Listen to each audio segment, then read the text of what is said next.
Accuracy, balance, credibility, यो हो ABC news. नमस्कार, म सन्तोषी अधिकारी। कार्यक्रम आवर हेल्थमा तपाईलाई हार्दिक स्वागत छ।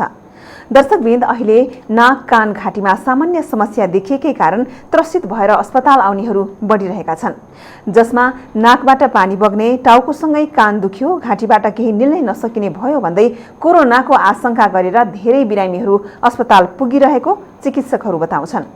तर यी समस्या देखिँदैमा कोरोनाको संक्रमण नभएको पनि हुन सक्छ। तर यही समस्यालाई लिएर सन्तास बोकेर आउने बिरामीहरूको संख्या केही बढेको चिकित्सकहरू बताउँछन्। यस्ता कुराले अहिले धेरैलाई अनावश्यक तनाव र त्रासमा राखेको देखिन्छ। तसर्थ यी कुराबारे स्पष्ट जानकारी हुनु आवश्यक देखिएको छ। आज हामी यिनै विषयवस्तुमा रहेर कुराकानी गर्छौं। अहिले मौसम परिवर्तनको समय भएका कारण विभिन्न कीटाणु, जीवाणुहरू सक्रिय भइरहेको अवस्था छ भने हाम्रो शरीरमा पनि परिवर्तन आइरहेको हुन्छ। मौसमको परिवर्तन हुने समयमा सामान्य रुगाखोकीदेखि ग्यास्ट्रिक, एलर्जी, घाँटी दुख्ने र घाउ आउने समस्या देखिन सक्छ।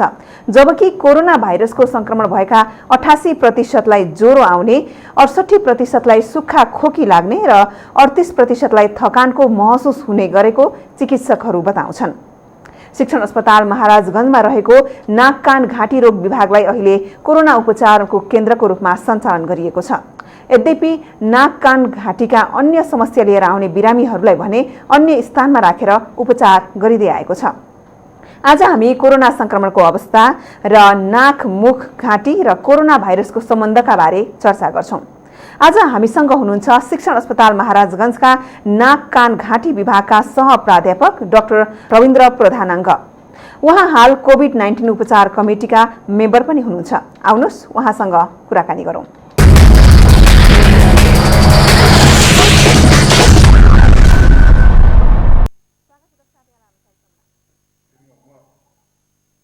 डाक्टर साहब, यहाँहरू अब यो कोरोनाको महामारी सुरु भएसँगै अब शिक्षण अस्पतालमा एकदम एकजुट भएर सबैजना एकताबद्ध भएर अब लागिरहनु भएको छ बिरामीको सेवामा। अहिलेको अवस्थालाई हेर्दाखेरि बिरामीको चापहरू चाहिँ कस्तो छ? अहिले कतिको आउँछन् शिक्षण अस्पतालमा कोरोनाका बिरामीहरू? कोरोनाको बिरामी त जुनसुकै यो कोरोनाको लागि सूचीकृत भएको अस्पतालमा सोध्नुभयो भने सबै जसो बेड प्याकै छ।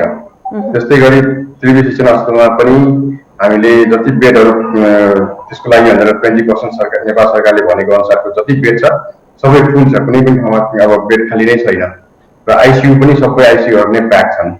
यो अस्पताल मात्र होइन, अरू अस्पतालमा पनि कुनै एउटा बिरामीलाई केही समस्या परेर बेडको लागि सोध्नु भयो भने हरेक हस्पिटलबाट एउटै कुरा आउँछ। एउटा दुईटा प्राइभेट हस्पिटलहरू बाहेकमा सबै जसो हस्पिटलहरू चाहिँ अहिले प्याक नै छ। पहिले अब लक्षण नभएका बिरामीहरू बढी देखिन्थे भने अस्पतालहरूमा अहिले लक्षण सहितका बिरामीहरू देखिन थालेका छन्। अब यहाँ नाक कान घाँटी रोग विशेषज्ञ हुनुहुन्छ। अब नाकबाट, त्यसैगरी मुखबाट, घाँटीको माध्यमबाट, विभिन्न आँखाबाट कोरोना सर्न सक्ने सम्भावना प्रबल रहेको अवस्थामा अहिले हेर्दाखेरि बिरामीहरू कस्तो किसिमको लक्षण लिएर चाहिँ बढी आएको पाउनु भएको छ डाक्टर साहब? अब धेरै जसो बिरामीहरू त हामीलाई लक्षण त यहाँ आइसकेपछि ज्वरो आएर घाँटी दुखेको नै बढी छ। त्यसको अलावा चाहिँ अब पातलो दिशा लाग्यो भनेर आउनेहरू र त्यसै नाकको गन्ध भएन भनेर आउनेहरू पनि हुनुहुन्छ र कति चाहिँ एकदमै खोकी लागेर त्यसपछि सास फेर्न गाह्रो भएर आउनेहरू चाहिँ धेरै छन्। अब धेरै जस्तो के हुन्छ भने सुरुमा हामीले अब कन्ट्याक्ट ट्रेसिङ गर्दाखेरिको जाँच भएको एउटा बिरामी भयो। अर्को चाहिँ अब कन्ट्याक्ट ट्रेसिङ गरेर पिसिआर टेस्ट गर्यो, पोजिटिभ भयो, त्यति बेलासम्म एसिम्प्टोमेटिक छ। अब अपरेसन गर्नलाई भनेर पिसिआर टेस्ट गर्यो, त्यति बेलासम्म एसिम्प्टोमेटिक छ। पिसिआर रिपोर्ट पोजिटिभ आयो, पोजिटिभ आएको दिनमा 1 दिन 2 दिनमा फेरि उसलाई फिभर सुरु भएको। त्यो छुट्टै किसिमको बिरामी छ भने अब मलाई घाँटी दुख्यो, मलाई ज्वरो आयो, मलाई रुगा लागेको जस्तो भयो भनेर चेक गर्न आएको मान्छेहरूको चाहिँ पिसिआर टेस्ट गराउँदाखेरि त्यसमा पोजिटिभ देखेको छुट्टै बिरामी छन्। त्यसो 2 क्याटेगोरी बिरामी छन्। अर्को चाहिँ थोरै सिरियस भइसकेपछि रेफर आउँछ, कहीँ कतै राख्ने ठाउँ छ, कतैबाट चाहिँ रेफर भएर आउँछ। त्यसमा चाहिँ अब सास फेर्न गाह्रो भयो, निमोनिया नै डेभलप भइसकेको लक्षणहरू देखा परेका सबै बिरामीमा कोरोना संक्रमण नै पोजिटिभ देखिन्छ भन्ने पनि हुँदैन डाक्टर साहब, होइन? त्यो छैन, बिल्कुलै छैन। अब त्यसको जुन लक्षणहरू अरू साधारण रुगाखोकीको लक्षण या साधारण अब फ्यारेन्जाइटिसहरूको लक्षणसँग पनि मिल्दोजुल्दो भएको कारणले गर्दाखेरि सबैजना लक्षण भएको बिरामीलाई पिसिआर सबैजना पोजिटिभ आउँछ भन्ने छैन। होइन। त्यसपछि अब लक्षणै नभएका मान्छेको PCR टेस्ट गरेर पनि पोजिटिभ आउँछ, त्यो पनि छिट्टै एकातिर छ। त्यसकारण चाहिँ अब लक्षण आइसकेपछि अहिलेको यो पेन्डेमिक सिचुएसनमा चाहिँ कोरोना हो कि होइन भनेर रुल आउट चाहिँ गर्नुपर्ने हुन्छ। अब त्यो रुल आउट गर्न चाहिँ कसैलाई चाहिँ अब घरमै बसिरहेको छ, कोही कन्ट्याक्ट पनि भएको छैन र आफूलाई कुनै पनि शङ्का लागेको छैन, त्यसलाई चाहिँ साधारण रुगाखोकी जस्तो मात्र लाग्छ भने उसले चाहिँ टेस्ट नगरिकन साधारण रुगाखोकीको हिसाबले 2-3 दिनसम्म उपचार आफै पनि गर्न सकिन्छ। त्यसको लागि टेस्ट नगरिकन आफै अलिकति प्रिकसन लिएर घरमै बसेर उपचार पनि गर्न सकिन्छ। जो मान्छे बाहिर कन्ट्याक्टमा भइरहेको हुन्छन्, बजार गइरहेको हुन्छ या हस्पिटलहरूमा चाहिँ हामी सर्भिसहरूमा गइरहेको हुन्छ, उनीहरूलाई चाहिँ ज्वरो आयो, रुगा लाग्यो, घाँटी दुख्यो भनेदेखि चाहिँ अब उनीहरूसँग त्यसको लागि चाहिँ हामी चाहिँ टेस्ट गरेर कन्फर्म गरेर चाहिँ बस्नु। कोरोना भाइरस संक्रमणको संख्या अथवा संक्रमितको संख्या दिनानुदिन बढ्दै गइरहेको अवस्था छ। अब काठमाडौँ उपत्यका पनि अब हटस्पटकै रूपमा देखा परिसकेको अवस्थामा अहिलेलाई हेर्दाखेरि यो कोरोना भाइरसको अवस्थालाई कसरी विश्लेषण गर्नुहुन्छ? कस्तो अवस्थामा बसेका छौँ हामी? अहिले त एकदमै बिल्कुलै हटस्पट तपाईँ भन्नुभयो, त्यो हटस्पटकै कुरामा छौँ हामी। अब त्यो हिसाबले सङ्क्रमण दिनदिनै अब बढिरहेको रेकर्ड सबैलाई थाहा नै छ। त्यसमा लक्षण भएको मान्छे त्यतिकै बढिरहेछन् र त्यसपछि सिरियस पेसेन्ट पनि त्यतिकै बढिरहेछ, त्यस सँगसँगै मृत्यु पनि त्यतिकै बढिरहेको छ। अब यसको लागि चाहिँ सबभन्दा पहिले हामी आफै नै प्रिकसनले सजग हुनु पर्यो। हामीले चाहिँ यसलाई चाहिँ जथाभावी रूपमा चाहिँ कोरोना के होइन भनेर लिनु भएन। त्यसमा चाहिँ सिरियस हुने मध्येमा पऱ्यो भने त्यसपछि बल्ल त्यसको चाहिँ सबै कुरा आफूलाई गलत चेतना आउँछ। त्यसकारण त्योभन्दा पहिले नै हामी सुरुदेखि नै अब अलिकति सजग भएर चाहिने जुन आवश्यक हामीलाई जुन मेजरहरू अप्नाउनु पर्ने हो, जस्ट प्रिकसनहरू त्यो चाहिँ अप्नाए बस्यो भनेदेखि चाहिँ हामी अलिकति प्रिभेन्ट हुन सक्छौँ। कोरोनाको यो लक्षणहरूको कुरा गर्नुपर्दा डाक्टर साहब, अब लक्षणहरू अब के कस्ता लक्षणहरू लिएर बिरामीहरू आउँछन् भन्ने कुरा यहाँले जानकारी गराइसक्नु भएको छ। अर्को कुरा, यो घाँटीमा र यो श्वास प्रश्वासमा कतिको समस्या लिएर बिरामीहरू चाहिँ अस्पताल आइरहेको पाउनु भएको छ? एकदम धेरै छन्। अब आजभोलि कोरोनाको भन्दा पनि सङ्ख्याले गर्दाखेरि बढी मान्छेहरू आइरहेछन्। घाँटीमा के कसकस भयो, के अड्केको जस्तो भयो, अब साइकोलोजिकली घाँटीमा के अप्ठ्यारो जस्तो हुने त्यस्तो बिरामीहरू पनि धेरै छन्, जसमा के ज्वरो सोरोको केही लक्षण छैन, केही पनि छैन, घाँटीमा के अड्केको जस्तो मलाई कोरोना पो हो कि भन्ने कुरामा शङ्काले पनि आउँछन्। अब त्यसबाट पनि म के भन्न चाहन्छु भने कोरोना आँगहरू हेरेर हामीले चेक गर्दैमा कोरोना भाइरस लागेको हो होइन थाहा पाउन सकिँदैन। त्यसकारण अब कोरोनासँग अब ज्वरो सोरो आउने त्यस्तो सबै सिम्टम छ भने टेस्ट गरेर लाग्नु पर्यो। होइन भने अलिकति शान्तिमा खसखस हुने, अलिकति चिल्चिलाएको जस्तो हुने, त्यसको साइकोलोजिकल इफेक्टहरू जुन आउँछ त्यसको लागि चाहिँ सकेसम्म त्यो ध्यान नदिएर राम्रो हुन्छ। त्यस्तो भइहाल्यो भने बिरामीले के गर्नुपर्छ? त्यस्ता बिरामीहरूलाई के भन्न चाहनुहुन्छ? सकेसम्म हामी शान्ति र समस्या भएको मान्छेहरूलाई चाहिँ हस्पिटल गइहाल्नु भन्दैनौँ। अब घाँटी खसखस भने त्यस्तो समस्या छ, ग्यास्ट्रिक गर्दाखेरि पनि हुनसक्छ। त्यो हिसाबले ग्यास्ट्रिकको औषधिहरू खाने र एलर्जीको औषधि खाने र होइन भने नुन पानीले खुल्ला गर्ने र ताप पानी खाने जस्तो त्यति मात्रै गऱ्यो भने हुन्छ जस्तो लाग्छ मलाई अहिलेको छ। अब यति सानो कुरा ज्वरो पनि आएको छैन, कुनै कन्ट्याक्ट छैन कि भएको शङ्काको भरमा चाहिँ हस्पिटल गएर चेकअप गराएर राख्नु चाहिँ झन् बढी रिस्क हुन्छ जस्तो लाग्छ। कोरोना संक्रमित केही बिरामीहरूको अब आवाज पनि अलिकति बिस्तारै धमिलो हुँदै जाने, मधुर हुँदै जाने, यस्तो किसिमको समस्याहरू पनि देखा पर्न थालेको छ। डाक्टर साहब, यो आवाजमा कतिको प्रभाव पार्न सक्छ कोरोनाले? आवाजमा होइन कि खासै अब यो कुनै पनि घाँटीको अलिकति स्वरमा अलिकति परिवर्तन आउन सक्ने स्वाभाविकै हो। त्यसो इन्फ्लामेसन घाँटीको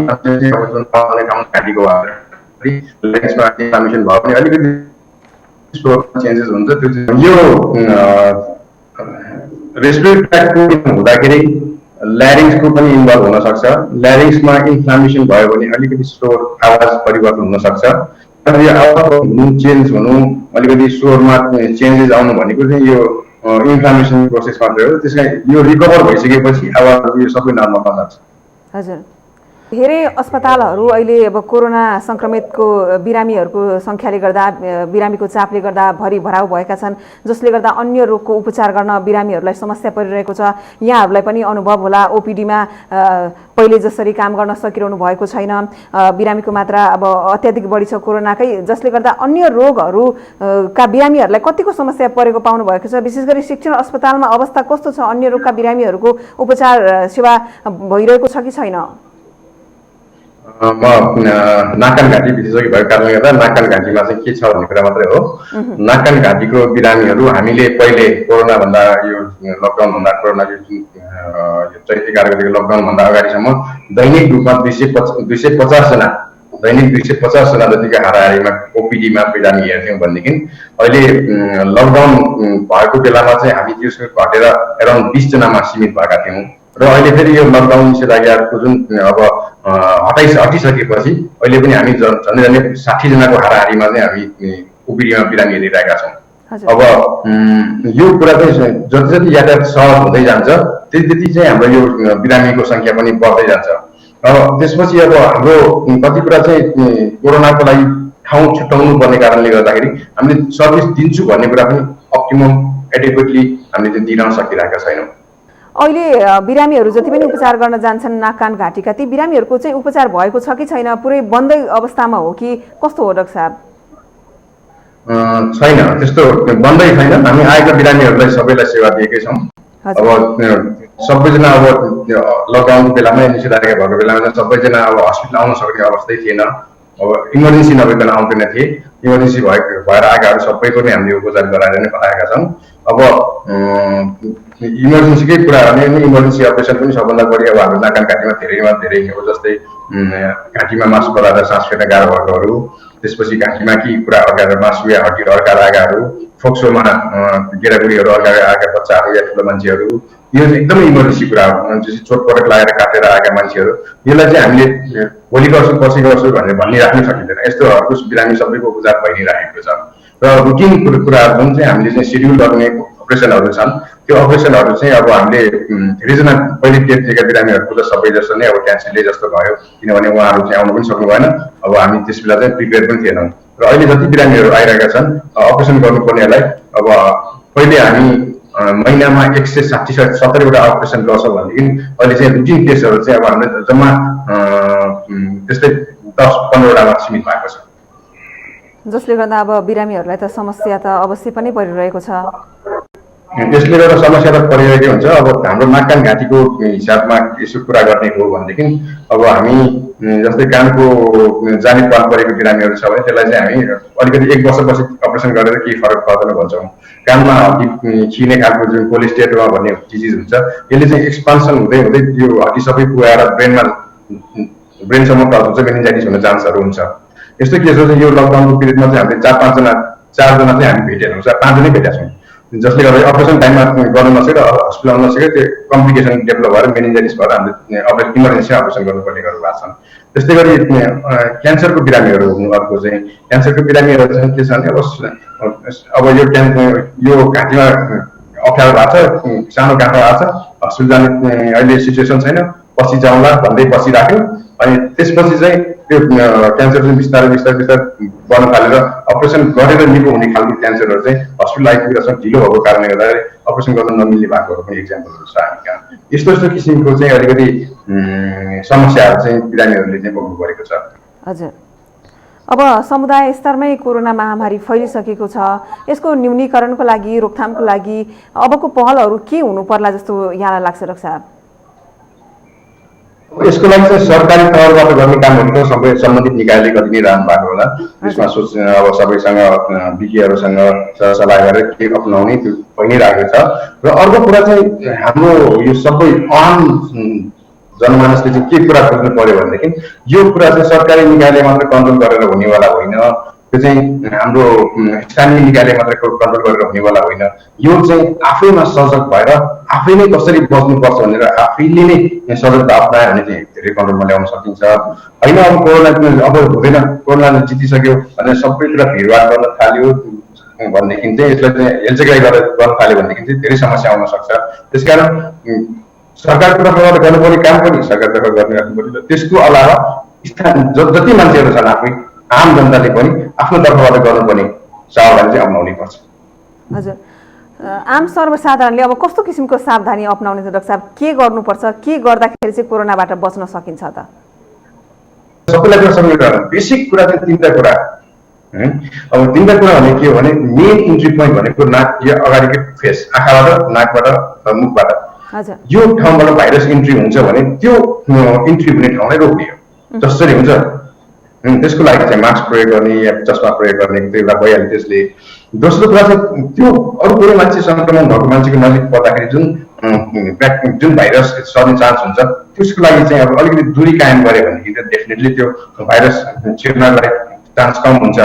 र तेस्रो कुरा चाहिँ अब जतिसुकै फेस यो सिल गरेर राखे पनि, फेसलाई छोपेर राखे पनि, मुखलाई मास्क लगाइदिए पनि हाम्रो हात छ जुन हातले चाहिँ बराबर नाकलाई मुखलाई छुने सम्भावना धेरै हुन्छ, जसबाट चाहिँ हात कन्टामिनेट भयो भने हातबाट नै भाइरस छिर्न सक्छ। त्यसकारण हातलाई घरिघरि साबुन पानीले धोइदियो भने यतिको भरमा चाहिँ धेरै प्रिभेन्ट गर्न सकिन्छ। यसको अलावा सबभन्दा बढी च्यालेन्जिङ चाहिँ अब हेल्थ केयर वर्करहरूलाई छ। हेल्थ केयर वर्कर चाहिँ गाउँमै कोरोना भाइरस भएको संक्रमित भएको मान्छेहरूलाई चाहिँ ट्रिट गरिराख्नु पर्ने र कति बिरामीहरू चाहिँ कोरोना संक्रमित भनेर सँगै गर्न नसकेको मान्छेहरू पनि संक्रमित भएर बसिरहेको हुन्छ। त्यसबाट पनि बस्नुपर्ने हुन्छ। त्यसको लागि आवश्यक प्रिकसनहरू लिनुपर्ने हुन्छ, जस्तै काम गर्दाखेरि आवश्यक सावधानी अपनाउने। त्यसपछि अब त्यसमा चाहिँ दूरी कायम गर्ने भनेर बिरामीलाई टाढाबाट 2 मिटर टाढाबाट हेर्नु सकिँदैन। त्यस्तो कन्डिसनमा चाहिँ बिरामी नजिक जानु पर्दाखेरि चाहिँ अब आवश्यक सुरक्षाको उहरू पिपीहरू लगाएर त्यसको अलावा हाम्रो अब मिनिमम एक्सपोजर कसरी हुन्छ त्यो ध्यान दियो भने चाहिँ अलिकति हामीलाई चाहिँ संक्रमण हुने चान्स कम हुन्छ। हजुर, अब लकडाउन खुलेसँगै अब बजारमा विभिन्न अब घर वरिपरिका पसलहरूमा पनि भिडभाड अत्याधिक बढेको छ, सामाजिक दूरी कायम भएको देखिँदैन। यस्तो अवस्थामा अब आम सर्वसाधारणलाई के सुझाव दिन चाहनुहुन्छ डाक्टर साहब, के गर्नुपर्छ? आम सर्वसाधारणलाई के भन्छु भनेदेखि यदि कुनै ठाउँमा आफू जानुपर्ने छ र त्यो ठाउँमा भिड छ भने आफू पछि हटेर त्यसको केही समयपछि जानु होला। भिड छ भने त्यहाँ नजानु होला। सबैले अब सबैजनालाई एकैचोटि एउटै किसिमको चाहिँ जरुरत पर्दैन, त्यसलाई चाहिँ अलिकति टाइम एकैछिन पछि गरे पनि हुने धेरै समस्याहरू छन्। त्यसकारण त्यो कोरोना लागेर दुःख पाउनु, अब कोरोना लागेपछि कुनै पनि लक्षण बिना मान्छे सजिलैसँग निको हुन पनि सक्छ, साधारण रुगाखोकीको ज्वरो मात्र आएर निको हुन पनि सक्छ। तर कोरोना भनेर प्रुफ भइसकेपछि अहिलेको अझ पनि हाम्रो समाजमा जुन किसिमको दुःख भोग्नुपर्ने अवस्था छ त्योबाट चाहिँ हामी बस्नको लागि कोरोनाबाट नै बस्नुपर्छ। त्यसकारण चाहिँ सकेसम्म हामी त्यो अघि भनेकै जति यो सावधानी अपनाउनु पर्ने हो त्यो अपनाउन नै म भन्छु। अब गाडीमा जानु पर्यो, एकदम गाडी भिडभाड छ भनेदेखि चाहिँ अलिक ढिलो पुगेर हुन्छ कि अर्को गाडीमा बसेर हुन्छ कि कसरी हुन्छ सुरक्षित रूपमा चाहिँ हामी ट्राभल गरौँ भनेर भन्छु। हजुर, यहाँ ENT रोग विशेषज्ञ हुनुहुन्छ। अब कोरोना संक्रमण अब मुखबाट जस्तो नाकबाट त्यसैगरी आँखाबाट सर्न सक्ने सम्भावना हुन्छ। एउटा विशेषज्ञको हिसाबले सुझाव के दिन चाहनुहुन्छ ABC न्युज हेरेर बसिरहनु भएका दर्शकहरूलाई डाक्टर साहब? अब आफूलाई कुनै पनि समस्या छ भनेदेखि अस्पताल जानै पर्ने अवस्थामा पनि आफू पनि अलिकति सजग भएर अस्पतालमा पनि अब भिडभाड गरेर जाने होइन, त्यसमा अलिकति डिस्टेन्स मेन्टेन गर्ने, आवश्यक सावधानी अपनाएर मात्रै अस्पताल जाउँ, अस्पतालमा सकेसम्म भिडभाड नगरौँ। र हामीले त्यहाँ ओपिडीहरू म्यानेज गर्दाखेरि पनि हामीले त्यत्रो मान्छे पठाएर त्यहाँ यो डिस्टेन्स मेन्टेन गर्नदेखि भिडभाड कन्ट्रोल गर्नलाई मान्छे राखेका हुन्छौँ। उहाँहरूले भनेको कुरा पनि सुनिदिनुपर्छ भनेर भन्छु। अब उहाँले चाहिँ यहाँ भिड नगर्नुहोस्, डिस्टेन्स नगर्नुहोस्, एउटा टिकट एकजनाको टिकट एकचोटि मात्र दिनुहोस्, पालो पालो गरी आउनुहोस् भन्दाखेरि त्यहाँ सबैजनाले हतार भएको जस्तै भिड गरेर अगाडि आएर जाँच गर्नुपर्छ। त्यस्तो पनि नगरिदिनु होला। र सबै ठाउँमा पनि सकेसम्म यातायातमा होस् या बजारमा होस् या कुनै पनि किनमेल गर्न जाँदा जुनसुकै ठाउँमा पनि सकेसम्म भिडभाडमा नजानु, सकेसम्म आफै जोगिएर हिँड्नु। हस्, कुराकानीको लागि यहाँलाई धेरै धेरै धन्यवाद। धन्यवाद।